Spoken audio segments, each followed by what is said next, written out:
சர்க்கரை நோயாளிகள் இதை எடுத்துக்கொள்ளலாம். சர்க்கரை நோயில இளைத்த உடல் தேர்வதற்கு தேத்தாங்கோட்டையிலேயே அவ்வளவு சிறந்த ஒரு அம்மா, அவங்க பேர் அமுலு, அவங்க வந்து சொன்னாங்க, ஆச்சரியமாக இருந்தது. ஐயா, எனக்கு 30 ஆண்டுகளுக்கு மேலாக யூரினரி ட்ராக் இன்ஃபெக்ஷன் இருந்தது, வெள்ளைப்படுதல் இருந்தது. இதற்கு எத்தனையோ ஆன்டிபயோட்டிக்ஸ், எத்தனையோ மருந்துகளை நான் கையாண்டு பார்த்துட்டேன். அதில் குழந்தை கருத்தரிப்பது நிற்காமல் போதல், அந்த கருமுட்டையினுடைய வளர்ச்சி சரியாக இல்லாமல் இருத்தல், இப்படி பலவற்றுக்கும் சிறந்ததாக சித்தர்கள் பரிந்துரைக்கிற மூலிகை எதுன்னா, எங்கேருந்து வந்தீங்கன்னா, நான் காஸ்மாசி பார்த்துட்டு வந்தேன் அப்படின்னு சொன்னேன். நான் பெரும்பாலும் யூடியூப்பில் பார்த்தேன்னு சொல்லுவாங்க. யூடியூப் சேனலுடைய பேரை சொல்வதே மிக அரிது. அதை எடுத்து பருகி வந்தால் வெள்ளைப்படுதல் நின்று போகிறது என்று சித்தர்கள் சொல்லுகிறார். செம்பருத்தி பூ ஸ்பெசிஃபிக்காக சொல்லுவார்கள் வெள்ளைப்படுதலுக்கு மிகச்சிறந்தது.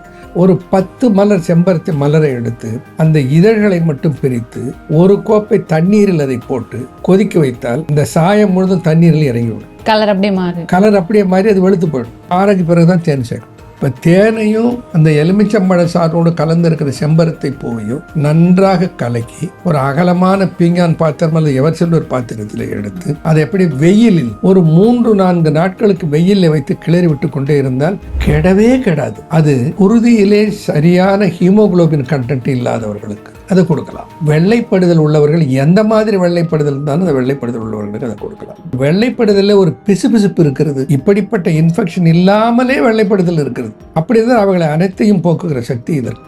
ஒரு சிம்பிள் செம்பரத்தை சர்பத்துன்னு சொல்லலாம்.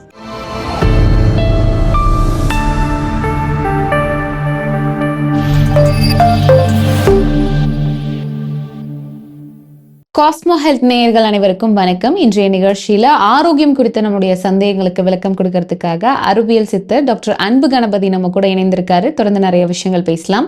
வணக்கம் சார். வணக்கம்மா. எப்படி இருக்கீங்க சார்? நல்லா இருக்கேன். சரி, இன்னைக்கு நிகழ்ச்சியில வந்து இந்த பெண்களுக்கு ஏற்படக்கூடிய ஒரு அசௌகரியம், தொந்தரவு அப்படின்னு சொல்லக்கூடிய இந்த ஒயிட் டிஸ்சார்ஜ், இதற்கான காரணங்கள் என்ன, இதற்கான மருத்துவ முறைகள் என்னெல்லாம் இருக்கு, அதை பத்தி ஒரு விளக்கம் கொடுங்க சார். வெள்ளைப்படுதல் அப்படின்னு சொல்லுவாங்க தமிழ்ல, அதை ஆங்கிலத்தில் ஒயிட் டிஸ்சார்ஜ்னு சொல்லுவோம். நீங்கள் சொன்னது போல ஒயிட் டிஸ்சார்ஜுக்கு காரணம் என்ன, அந்த காரணத்தை அறிந்து அந்த காரணத்துக்குரிய மூலிகைகளை கையாண்டால் நலம் பெற முடியும் என்பது சித்தர்களுடைய வார்த்தைகள். அதில் இப்போ உடல் வெப்பமானால் இந்த வெப்பத்தினாலேயும் வெள்ளைப்படுதல் ஏற்படும். பாடி ஹீட் குறிப்பாக சம்மரில் நிறைய பேர் இந்த வெப்பத்தினால வெள்ளைப்படுதல் என்கின்ற ஒரு கம்ப்ளைண்ட்டை சொல்லுவாங்க. அதுக்கு ரொம்ப எளிய மருந்து, நிறைய பேருக்கு பல முறை சொல்லி பயன்பட்டு அவர்கள் வந்து என்னிடத்தில் நிறைய அவருடைய மகிழ்ச்சியை தெரிவித்திருக்கிறார்கள். ரொம்ப சுலபமாக இந்த சோற்று கற்றாழை இருக்கு பாருங்க. பொல்லா மேகம் கபம் புழுச்சோலை குட்டம் ரசமல்லார் மந்தம் பகந்தரம் குன்மம் எரிக்கும் அரிச்சல் கிரிச்சரமும் மாறும் குமரிக்கு மருண்டுன்னு ஒரு பாடல்ல சொல்லு. குமரி என்பது சோற்று கற்றாழை. சோற்று கற்றாழையே மிக குளிர்ச்சி தன்மை பொருந்தியது சோற்று கற்றாழை. நிறைய நோய் எதிர்ப்பாற்றலை தரக்கூடியதும் சோற்று கற்றாழை.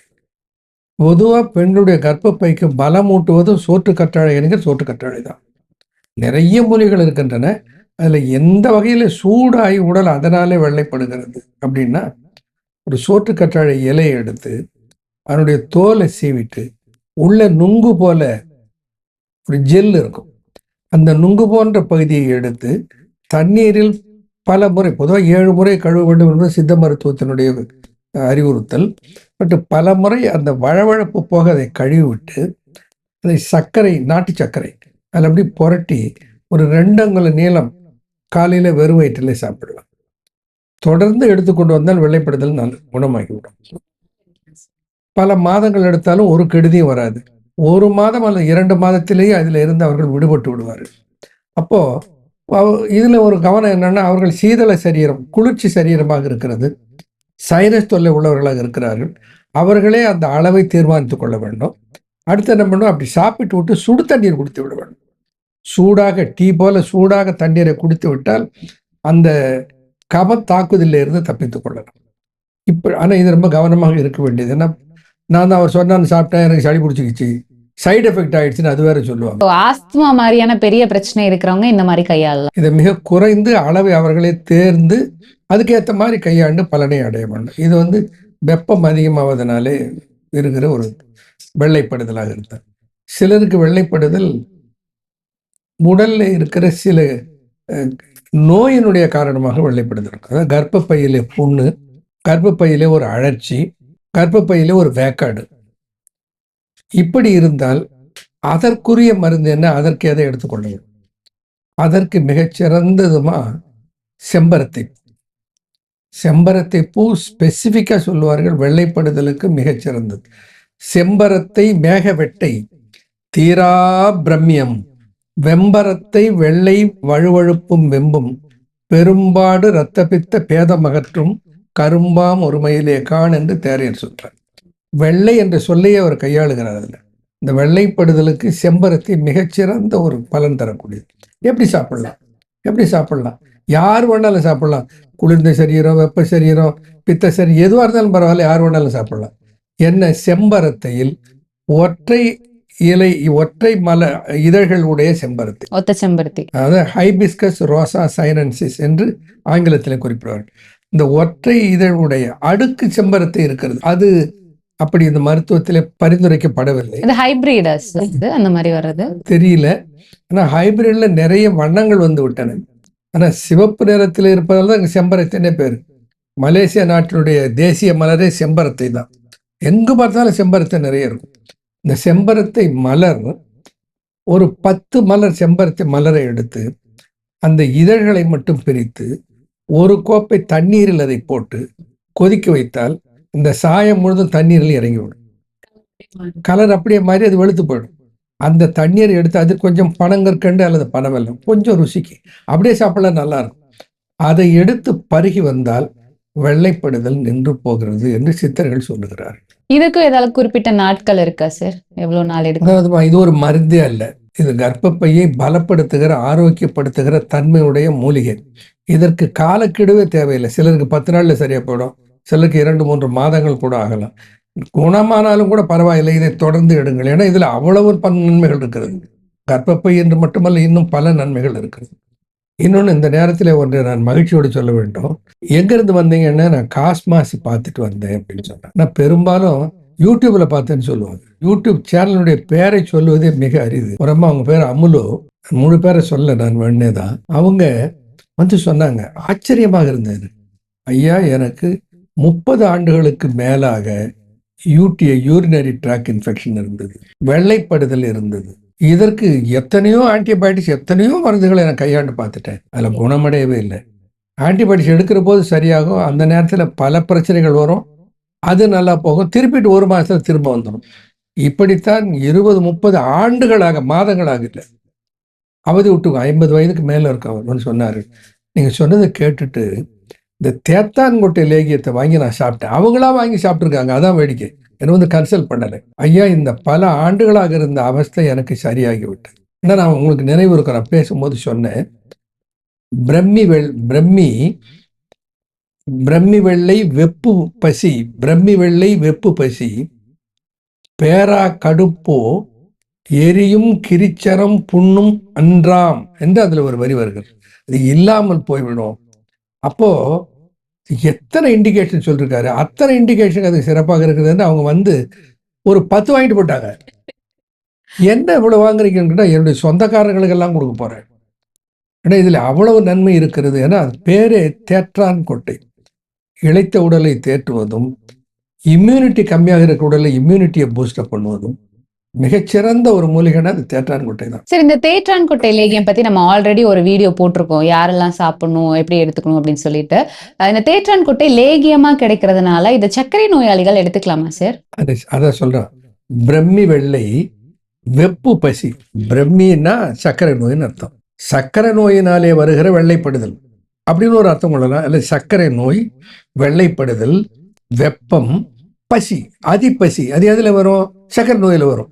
இவை அனைத்தையும் கண்டிக்கிற தன்மை இதற்கு இருக்கு. சர்க்கரை நோயில இளைத்த உடல் தேறுவதற்கு தேத்தான்கொட்டையிலேயே அவ்வளவு சிறந்த ஒரு பயன்பாட்டுக்கு உரியது. அப்போ வெள்ளைப்படுதலுக்கு தேற்றான்கொட்டையிலேயே மிகச்சிறந்த ஒரு மருந்தாக இருக்கிறது. இது எப்ப எடுத்துக்கணும், எந்த அளவில் எடுத்துக்கணும் சார்? ஒரு தேக்கரண்டி காலை மாலை இருவேளை, உணவுக்கு சில மணித்துளிகள் முன்னால். ஏன் உணவுக்கு முன்னாடி சாப்பிடுன்னு சொல்றோம்னா, வெறும் வயிற்றில் எடுக்கிற போது அதில் இருக்கிற சத்துக்கள் முழுதும் உறிஞ்சப்பட்டு விடும். அப்சார்ப்ஷன் நல்லா இருக்கும். உணவோடு கலந்து போகிற போது அந்த அப்சார்ப்ஷன் குறையும், மற்றபடி வேற எந்த கெடுதியும் வந்துடாது. அப்படி ஒரு வேளை உணவுக்கு முன்னாடி சாப்பிட முடியல, மறந்துட்டோம் அப்படின்னா, சாப்பிட்டுட்டு ஒரு 1/2 hour கழிச்சு இரைப்பையிலிருந்து உணவு குடலுக்கு நகர்ந்த பின்னால் அதை எடுத்துக்கொள்ளலாம். அப்படி எடுத்துக்கொள்வது அதற்கு போதும். வெள்ளைப்படுதல் எந்த வகையில இருந்தாலும் அதற்கு துணையாக நிற்கிறது எது? தேத்தாங்கொட்டையினுடைய தயாரிப்பு. தேத்தாங்கொட்டையிலமா அவ்வளவு முக்கியமான மூலிகைகள். தேத்தான்கொட்டை இருக்கிறது, சுக்கு, மிளகு, திப்பிலி இருக்கிறது, கடுக்காய், தாண்டிக்காய், நெல்லிக்காய் இருக்கிறது. அதனோடு மிக முக்கியம் சித்தரத்தையும் சீரகமும் அதில் இருக்கிறது. அப்போ இந்த 9 மூலிகளுடைய கூட்டு தான் இந்த தேத்தான்கொட்டை லேகியம் என்பது.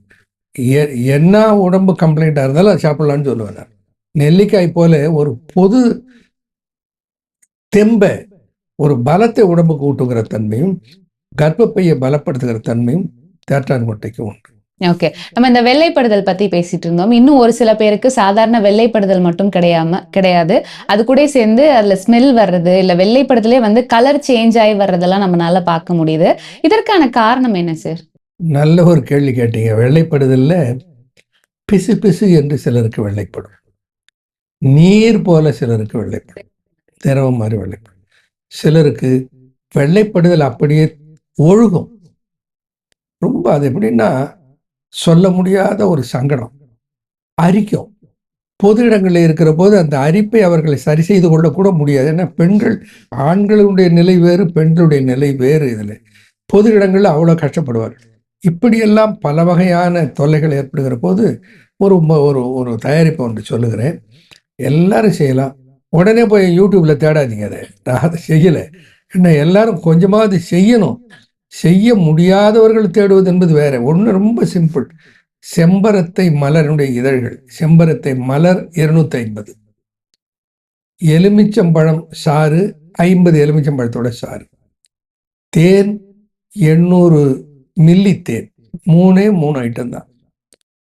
இந்த செம்பரத்தை மலரை ஒரு 250 மலர் 2 செடியில கிடைச்சிருமா அந்த பூ, அவ்வளவு பூக்கும். இந்த செம்பருத்தி பூ கொண்டு வந்து இதழை மட்டும் பறித்து அது ஒரு பீங்கான் பாத்திரத்துக்குள்ள எலுமிச்சம்பழ சாறு 50 பழத்தில் பிழிந்த சாறை போட்டு இந்த செம்பருத்தி இதழை அதில் போட்டு நல்லா கலக்கி மூடி வைத்து விட்டால் ஒரு நாள் கழித்து அடுத்த நாள் பார்த்தா அது கிட்டத்தட்ட கரைந்து போகிற அளவுக்கு அந்த இதழ்கள் மாறி. அந்த எலுமிச்சம்பழ சாறில் நல்லா கலக்கி விட்டுட்டு அதை அடுப்பில் ஏற்றி கொஞ்சம் அப்படியே சுண்ட வைத்து, கொஞ்சம் சுண்டி வருகிற பயத்தில் இந்த தேன் இருக்குது பாருங்க, அந்த சுண்டி வர்றதுதான் ரொம்ப முக்கியம். சுண்டி வருதல்னா காய்ந்து வருதல், அதாவது அந்த தீயில போட்டு ஏற்க அது காய்ந்து அப்படியே இறுகி வரும். கொஞ்சம் தண்ணி இருந்தால் கெட்டு போயிடும். அதை நன்றாக கெட்டியாக வருகிற பதத்துக்கு வந்த உடனே எடுத்து தேனை அதில் ஊற்றி நன்றாக கலக்கி சூரிய வெப்பத்தில், ஏன்னா ஒருவேளை பதம் சரியாக எடுக்க முடியலைன்னா கெட்டு போயிட்டா என்ன திட்டுவாங்க. அதனால் ஒருத்தராக கூட்டு வந்து நான் பதம் சொல்லி கொடுக்க முடியாது. அது கண் பார்வையிலே பழக்கத்திலே அறிவது. நான் எப்படி இருந்தாலும் கெடாமல் இப்போ என்ன செய்ய வேண்டும்னா நான் சொல்ல வேண்டிய இல்லையா, ஒன்று எலுமிச்சம்பழ சாறு சேர்க்குறோம், அதனாலே அது கெடாமல் இருக்கும். இன்னொன்று அதை சுண்ட வைத்து விட்டு அதனோட தேன் சேர்க்கிறோம். இப்போ தேன் சேர்ப்பதனாலும் அது கெடாமல் இருக்கும். ஸோ இது வந்து ஆறுனதுக்கு அப்புறம் தான் தேன் சேர்க்கணும், ஆறுக்கு பிறகு தான் தேன் சேர்க்கணும். இப்போ தேனையும் அந்த எலுமிச்சம்பழ சாரோடு கலந்து இருக்கிற செம்பருத்தை பூவையும் நன்றாக கலக்கி ஒரு அகலமான பீங்கான் பாத்திரம் அல்லது எவர்சில்வர் பாத்திரத்தில் எடுத்து அதை எப்படி வெயிலில் ஒரு 3-4 நாட்களுக்கு வெயிலில் வைத்து கிளறி விட்டு கொண்டே இருந்தால் அது இருக்கிற கொஞ்சம் ஈரப்பதத்தால் மொத்தமே ஆகப்பட்டாள், கெடவே கெடாது. அது குருதியிலே சரியான ஹீமோகுளோபின் கண்டென்ட் இல்லாதவர்களுக்கு அதை கொடுக்கலாம். வெள்ளைப்படுதல் உள்ளவர்கள் எந்த மாதிரி வெள்ளைப்படுதல் இருந்தாலும் அந்த வெள்ளைப்படுதல் உள்ளவர்களுக்கு அதை கொடுக்கலாம். அப்புறம் வெள்ளைப்படுதலில் ஒரு பிசுபிசுப்பு இருக்கிறது, அதிலே ஒரு துர்நாற்றம் வருகிறது. துர்நாற்றம் கொனேரியா போன்ற இன்ஃபெக்ஷனால இருந்தால் அதுக்கு இது வேலை செய்யாது. இப்படிப்பட்ட இன்ஃபெக்ஷன் இல்லாமலே வெள்ளைப்படுதல் இருக்கிறது. அப்படி இருந்தால் அவர்களை அனைத்தையும் போக்குகிற சக்தி இதற்கு. ஆக ஒரு சிம்பிள் செம்பரத்தை சர்பத்துன்னு சொல்லலாம், இது அல்ல செம்பரத்தினுடைய லேகியம்னு சொல்லலாம், இலகம்னு சொல்லலாம். யார் வேணாலும் ப்ரிப்பேர் பண்ணலாம். 3 பொருள் தானே, ஈஸி தான். ஆனால் இதற்கு நாம் வந்து கைன் என்று ஒன்றை செய்து நம்ம மருத்துவத்தில் ஒரு, ஏன்னா ஒரு சித்த மருத்துவத்தில் ஒரு மருந்தை உலகுக்கு கொண்டு போகணும்னா சித்த மருத்துவத்துக்கு லைசன்ஸ் எடுக்கணும். இந்த லைசன்சிங் அத்தாரிட்டி கிட்ட லைசன்ஸ் வாங்கணும்னா அதற்குரிய ரெஃபரன்ஸ் கொடுக்கணும். எந்த இடத்துல அதுக்கு சொல்லப்பட்டிருக்கு, அதற்கு குறிப்பிட்ட ரெஃபரன்ஸ் புக்ஸ் இருக்கிறது, அதுக்குள்ளே வர வேண்டும். அப்படி இருந்தால் அந்த வகையில் தான் இந்த கைனில் அசோகப்பட்டை சீதையை கொண்டு போய் ராவணன் அசோகனத்தில் வைத்திருந்தான்னு சொல்லுவான். சோகம்னா கவலை, அசோகம்னா கவலை இல்லாத தன்மை. அதனால கருப்பை ஆரோக்கியம் இல்லை என்றால் அதுவே பெண்ணுக்கு கவலைக்குரிய நோயாகவே மாறிவிடும்.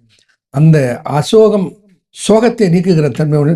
பாரில்லா சோகப்பட்டை பாலதனில் கூட்டி கோரி குடி நீராய் கொண்ட கால் நெரிழையே வாதப்பெரும் பாடும் வன்சீத பெதியதும் காதவழி ஓடும் கான் தேரையர் சொல்லுவார்.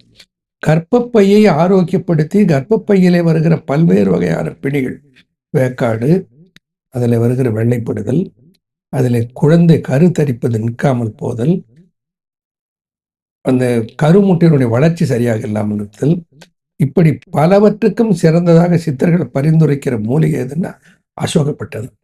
அது அசோகப்பட்டை, அத்திப்பட்டை, நாவல்பட்டை, உதியம்பட்டை, உதிரம்பட்டைன்னு பேர். உதியம்பட்டைன்னு ஒரு மரம் இருக்குது.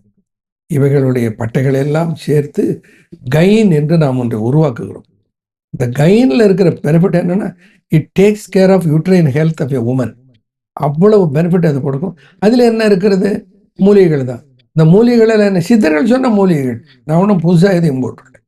அதனால் எந்த சைடு எஃபெக்டும் இல்லாமல் எந்த வகையான கர்ப்பப்பை சார்ந்த உபாதைகள் இருந்து விடுபடுவதற்கு சித்தர்கள் காட்டிய வழியை நம்ம உலகுக்கு கொண்டு வருவோம். நிச்சயமா. ஸோ வழக்கம் போல இன்னைக்கு நிகழ்ச்சியும் பெண்களுக்கு தேவையான ஒரு விஷயம் இந்த வெள்ளைப்படுதல். அதை சித்த மருத்துவத்துல எப்படி அணுகணும், என்ன மாதிரியான மருத்துவ முறைகள், வீட்டில இருந்தபடியே இதுக்கு என்ன மாதிரியான விஷயங்கள் எல்லாம் பண்ணலாம் அப்படிங்கிறத பத்தி தெளிவான விளக்கங்கள் கொடுத்தீங்க. நன்றி சார். நன்றிப்பா.